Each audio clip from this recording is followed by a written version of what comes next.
At 4 a.m., my brother texted, "I'm using your savings for his tuition. You're 25, not a child." Then, signed you as co-signer. No backing out. I didn't respond. Now he's begging for forgiveness.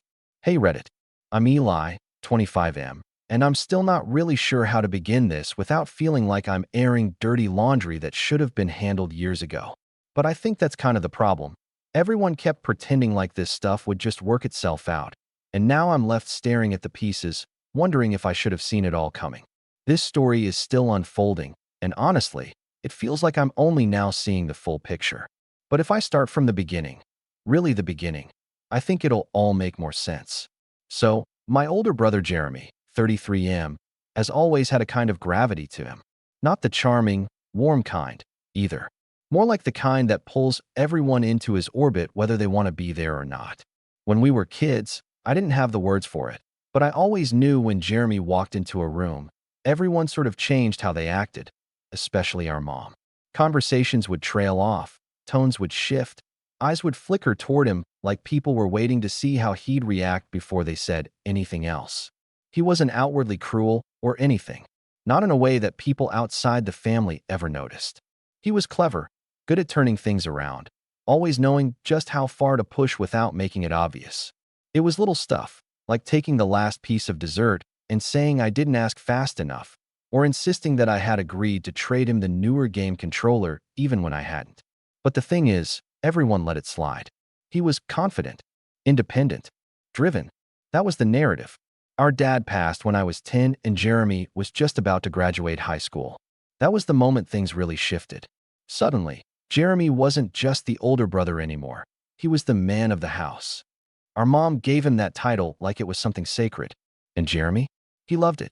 I was still too young to realize what that meant for me. At first, it was stuff like him deciding what chores I should do, or him helping me with my homework, but really just doing it his way and getting mad if I questioned him. Then it turned into him managing our internet passwords and telling me when I was allowed to use the computer. If I ever brought it up to mom, she'd brush it off and say things like, "He's just trying to help you stay on track," or "He's looking out for you." But it never felt like help. It felt like control. Still, I stayed quiet. I figured he was just going through stuff. He was young too, and losing dad hit all of us hard. Maybe I just needed to wait it out. Except I waited and waited, and Jeremy just kept taking up more space. When he went off to college, it was like a breath of fresh air. I finally had some room to think, to be myself. I started to do better in school, got into art, saved up for a little camera from part-time jobs. I worked at the local grocery store. For the first time, I felt like I was actually growing instead of just orbiting around someone else's gravity. But Jeremy didn't really go away, even when he wasn't there. He came home every few weekends, and each time, it was like the clock rewound. He'd make little jabs about my hobbies. "You still doing that artsy stuff?" And roll his eyes if I mentioned wanting to apply for scholarships or look into colleges that weren't in-state. According to him, everything I wanted was either unrealistic or selfish. When it was finally my turn to go to college, I knew I wasn't getting much financial help. My mom was barely making ends meet after dad passed, and Jeremy had already burned through whatever savings she had set aside. She told me, almost apologetically, that she'd help Jeremy with his tuition because he needed to get on his feet. And since I was so independent, she figured I'd be able to manage. I didn't argue. I just nodded, packed my stuff, and moved into a tiny shared apartment near the state college in town. I took the smallest room, ate cheap food, worked a part-time job on campus, and freelanced online. I made every dollar count. I had to. Over the next few years, I slowly started building a savings account. Not huge, not flashy, but enough that it gave me some peace. I called it the exit plan in my head. It wasn't even about escaping my family. It was just about freedom, having choices, safety, maybe one day using it to apply for a grad program or finally take a trip somewhere that didn't involve sleeping in someone's guest room. Meanwhile, Jeremy graduated, got married to a woman named Marla who seemed to adore his overbearing nature, and had a son, Levi, who, I'll admit, is genuinely sweet. He doesn't deserve to be tangled up in all of this. None of this is his fault. I always try to be a decent uncle. I brought him coloring books and little plastic dinosaur figures when I visited. Listen when he talked about bugs and space. But every time I came over, I'd hear little digs from Jeremy or Marla. You're good with kids for someone who's still single. Maybe Levi can teach you about sharing. It's weird you don't come to more family events. You do live alone, right? I let it go, again and again. But then came that night. It was a Thursday. I'd stayed up late working on a freelance project. Around 4 a.m., just as I was wrapping up and shutting down my laptop, my phone buzzed with a message from Jeremy. I remember squinting at the screen, half expecting it to be some random group chat or app notification. Instead, it was him. Hey, just letting you know I moved some things around to get Levi's school deposit in. You've got more than enough in savings, and you're 25, not a child. I read it once, then again. What? I sat there in the blue glow of my screen, heart thudding in my ears. Before I could even process what that meant, another message came through. Also, I signed you as co-signer on the private school loan. It's done. Don't overreact. There's no backing out now. It'll hurt your credit too. Just think of it as investing in Levi's future. I didn't respond. I didn't move for a full 10 minutes. Just stared at the texts, the cursor blinking on my laptop like it was waiting for me to type some kind of answer. But I had none. All I could think about was the savings account I'd built over years of skipped coffees, canceled vacations, and saying no to things I really wanted, all because I didn't want to rely on anyone else. And now, somehow, Jeremy had gotten access to it, had used it, and had the nerve to act like it was no big deal. I didn't sleep that night. The next morning, I checked my account. The balance had dropped by thousands. I called the bank.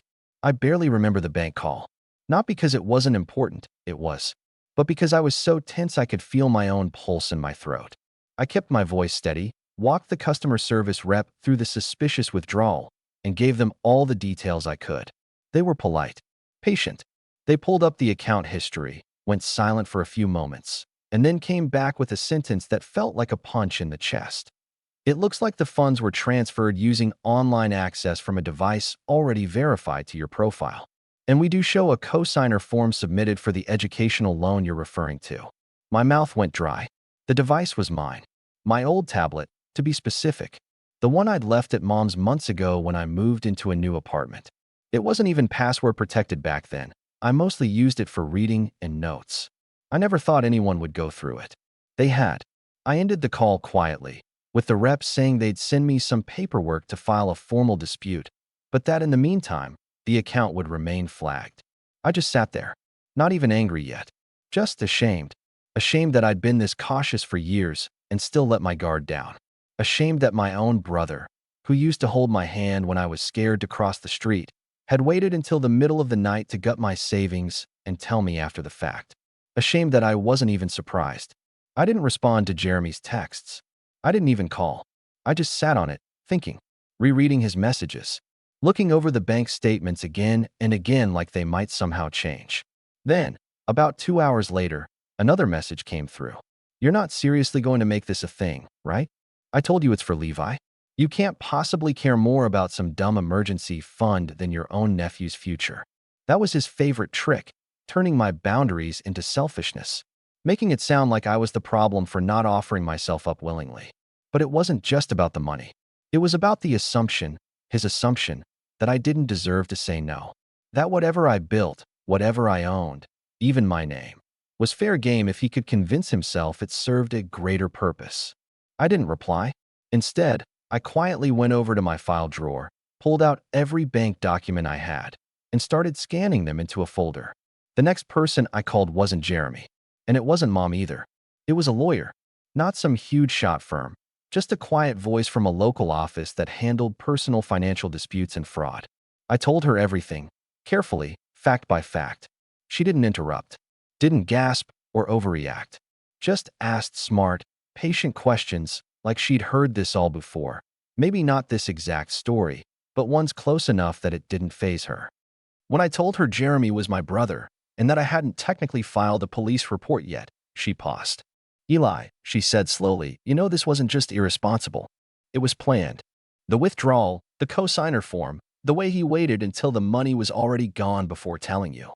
This is serious. Family or not. And I nodded, because I already knew. By that evening, I'd gathered all my documents. I sent the necessary forms to the bank. I told them to lock the account. Then I started making a list. Not a list of everything Jeremy had taken, though I could have done that. But instead, a list of the things I still had control over. My job, my skills, my story.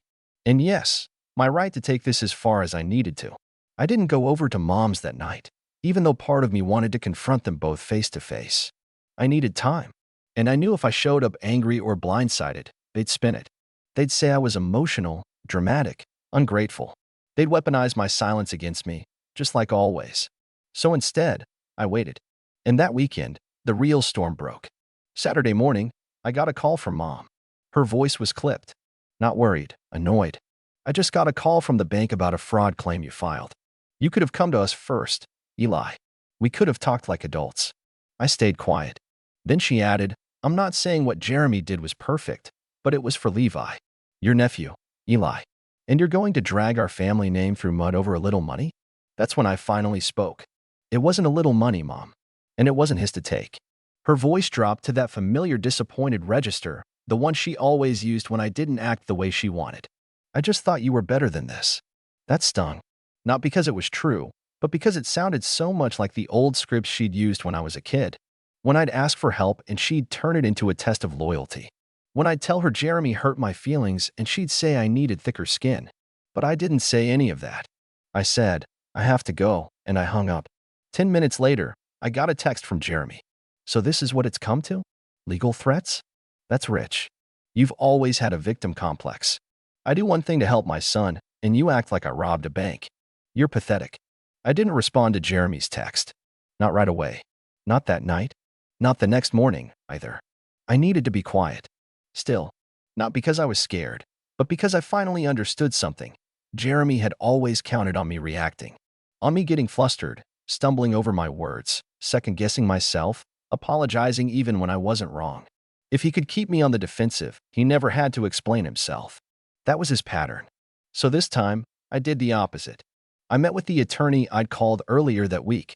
Her name was Carla. She had kind eyes and a calm voice, but when she flipped through the documents I brought and saw the transfer logs, the fake cosigner form, and the timing of the messages Jeremy had sent, her whole face changed. She sat up a little straighter, leaned in. This wasn't an accident, she said. This was calculated. There's evidence of intent, which means this goes beyond a civil dispute. I nodded. I don't want to just get the money back, I told her. I want a paper trail. I want a record. I want the next person who tries this, whether it's him or anyone else, to know there's a cost. We talked through my options. I gave her the go-ahead to send formal letters to both the bank and the school Jeremy had applied to on Levi's behalf, informing them that I had not authorized the cosigner form and that the signature had been falsified. Then she walked me through what would happen if I chose to pursue criminal charges. It won't be easy, she warned. They'll try to minimize it. They'll say it's a family misunderstanding. But if you're committed, we can make it very hard for him to do something like this again. I was. But before we took that step, I wanted to do something else, something quiet. Something I hadn't done since I was a teenager. I started gathering everything. Not just documents, screenshots of text from over the years. Voicemails. Photos of things Jeremy had taken or broken. Messages from Mom where she told me to let it go or don't start trouble every time I tried to speak up. I didn't realize how much I had until I saw it all laid out. Years of patterns, all pointing in one direction. And once I had it, I wrote a letter. Not a dramatic, shouty letter. Just a plain, clear one. I laid out everything Jeremy had done, starting from my childhood. How he manipulated conversations. How he used my father's death as a stepping stone to power. How my mother enabled it, time and again. And most importantly, how they both had treated me not like a person with boundaries and a future, but like a resource. A backup plan. A wallet. I printed the letter. I signed it. I put it in an envelope. Then I mailed it to every adult relative on both sides of the family. Not out of spite. Not out of desperation. But because I knew the moment Jeremy and my mom caught wind of the legal steps I was taking, they'd scramble to control the narrative. They'd tell people I'd lost it. That I was exaggerating. That I was bitter and selfish and making drama over a little money. I wasn't going to let them shape the story this time. If I was going to take back my voice, it had to start with my version being the first one heard. 3 days later, the fallout began. It started with my Aunt Lorna, my dad's older sister. She left me a voicemail, her voice low, quiet, like she wasn't sure how to say what she needed to. Eli, I got your letter. I, I believe you. I always thought something fell off whenever I came to visit. Your mom kept us all at arm's length after your dad passed, and Jeremy, well, he always made it clear he didn't think much of the rest of us. I wish I'd said something sooner. Then my cousin Jonah called. He was always a bit of an outsider himself, the black sheep of the family who dropped out of law school to start a landscaping business. He didn't say much, but what he did say meant a lot. Just tell me if you need anything. I've dealt with people like this. It's not just you. I didn't expect everyone to be on my side. I didn't need them to be. But the fact that even a few people saw it, that they'd always seen it, just like I had, gave me something I hadn't felt in a long time. Strength. That weekend, Jeremy finally called me. Not to apologize. To threaten. His voice came through the phone sharp and furious, but there was a layer underneath it I hadn't heard in a long time. Fear. You have no idea what you're doing, he said. You think sending some little letter to a bunch of second cousins is going to fix your life? You think they care? You're burning bridges you can't rebuild. I didn't say a word. Just let him talk. He went on for nearly 3 full minutes, ranting about how I was ungrateful, how Levi would be scarred for life, how I was tearing apart the family with my selfishness. Then he said the line that sealed everything for me. You think you can take me down with some sob story and bank papers? I'm the only reason Mom didn't kick you out years ago. I knew it. I'd suspected it. But hearing him admit that Mom had once considered pushing me out, and that Jeremy had been the gatekeeper, that was it. The next morning, Carla filed the fraud complaint. The formal one. And within a week, the police contacted me for a statement. But that's not even the best part. Because what I found out next, what Jeremy had been hiding, even from Mom, is what finally tipped the scales. It was bigger than the savings account. Bigger than the cosigner fraud. After Carla submitted the formal fraud complaint, things moved slowly at first. Legal processes often do. But when I gave my full statement to the investigator assigned to the case, he took it seriously. He asked all the right questions and even caught a few details I had overlooked, like how the cosigner form submitted to the school had a date stamp that didn't match the digital signature. That meant the document had been altered after submission, a bigger issue than I had realized. Meanwhile, the fallout from my letter to the family was spreading. My mother was furious. She started calling around to relatives, claiming I was having some sort of breakdown, trying to turn people against Jeremy, that I was lashing out because I was jealous of a single father doing his best. Except this time, it didn't work. Aunt Lorna had already spoken to the investigator herself. Apparently, her late husband used to work in financial compliance, and she recognized the signs of manipulation and fraud a mile away. She even offered to testify if needed. Jonah, my cousin, had begun collecting statements from other family members who remembered strange conversations and money disappearing when Jeremy was involved in past family matters. Like when our grandmother's estate was settled and some of the jewelry she promised to pass down mysteriously vanished. At the time, no one had proof. But now, people were remembering things, talking, connecting dots. But what really broke everything wide open came from a place I hadn't expected. The school Jeremy had submitted Levi's financial aid paperwork to. Someone from their admissions office reached out to Carla after receiving her cease and desist letter. They were confused. Not because of the legal warning, but because, get this, Jeremy had not only submitted a forged cosigner form, he'd submitted one for a second school as well, this time under someone else's name entirely. He had built a fake email address, forged a different cousin's name, and tried to play both sides, hoping to secure the best offer for Levi with whichever school bit first. He wasn't planning to use my money to help Levi get into college. He was trying to collect whatever funds he could from 2 schools, using 2 people's names, so he could skim the difference and funnel the rest into his failing online business, some dropshipping side hustle he had bragged about launching. But that never made it out of the planning stage. So when the fraud department at the second school caught wind of what was happening, they contacted authorities as well. That's when things really picked up. Jeremy was served papers at work. Mom called me in a panic the next morning. I almost didn't answer, but I wanted to hear what she would say. Elijah, she said, voice sharp with panic. Do you have any idea what you've done? Your brother's being investigated by the police. They came to his job. In front of Levi. She said it like I'd robbed him. Like I had ambushed him at work. I kept my voice steady. What I did was report theft. What he did was a felony. And you protected him. She made it sound like a scoff, but didn't speak. Then I said something I had needed to say for years. You can stay on his side, Mom. You always have. But you don't get to be surprised when the consequences finally catch up. I hung up. 2 weeks after I filed everything and cooperated with the authorities, the charges against Jeremy were made official: fraud, identity theft, and forgery. The prosecutor had enough evidence that going to trial was unnecessary. Jeremy agreed to a plea deal: probation for 2 years, mandatory restitution payments, financial counseling, and community service. His employer, who had a zero-tolerance policy for employees involved in legal issues, let him go as soon as the charges were public knowledge. He lost the job he'd been desperately clinging to, the business that was never more than a fantasy, and the tenuous grip he had on the family's goodwill. Levi, my nephew, was never dragged into any of this. I was adamant with my lawyer and the court that he was innocent. He hadn't forged signatures or stolen a dime. Sure, he was spoiled, maybe a little entitled from being his father's only focus, but he was still a kid, not the mastermind of this mess. That was important to me. I didn't want the child to pay for the father's sins. Now, my mother? That's the hardest part. She hasn't spoken to me since the investigation began. Not one text, no phone calls, no, "Eli, can we talk?" emails. Complete silence. Instead, she clings to Jeremy's side.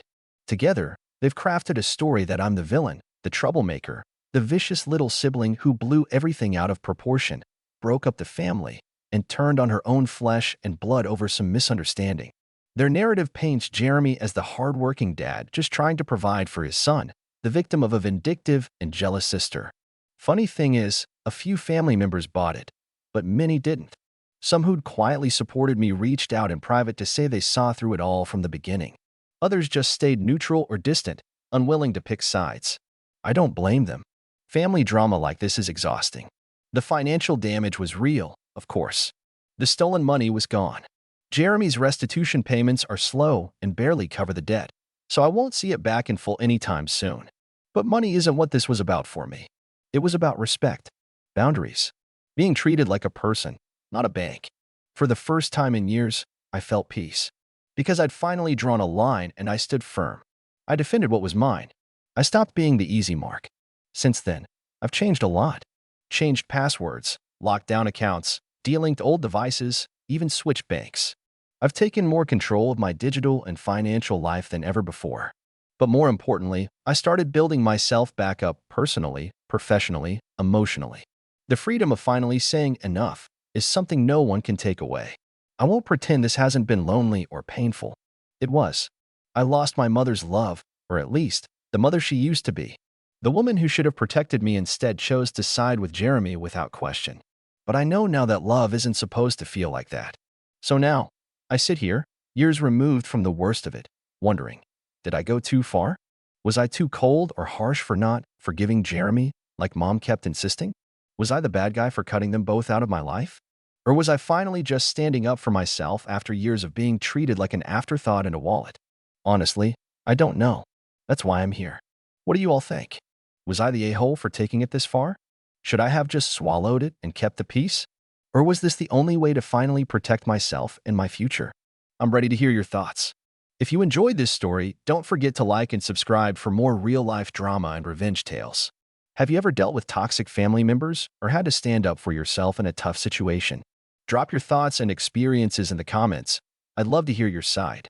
Thanks for watching, and remember, sometimes standing up for yourself is the bravest thing you can do.